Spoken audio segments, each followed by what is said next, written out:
வாங்க சாப்பிடலாம்.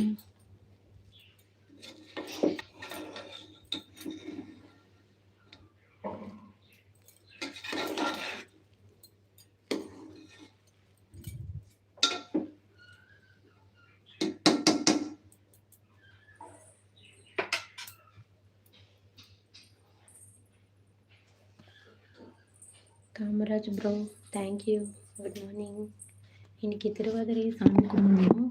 அதனால் சூரிய உதயத்துக்கு முன்னாடி சாப்பாடு செஞ்சு சாப்பிட்றணும். அரிசி பருப்பு சாப்பாடு தம்பி ராகுல். அதனால் இப்போ சாப்பிட்டா இனி நைட்டு சாமி கும்பிட்டு 9 மணிக்கு மேலே தான் சாப்பிடணும். அதனால் இப்போ சாப்பிட்ற சாப்பாடு தான் விரத சாப்பாடு. என்னடா இவ்வளோ காலையில் சாப்பிட்றாங்கன்னு நினச்சிக்காதீங்க. திருவாதிரை சாமி கும்பிட்ற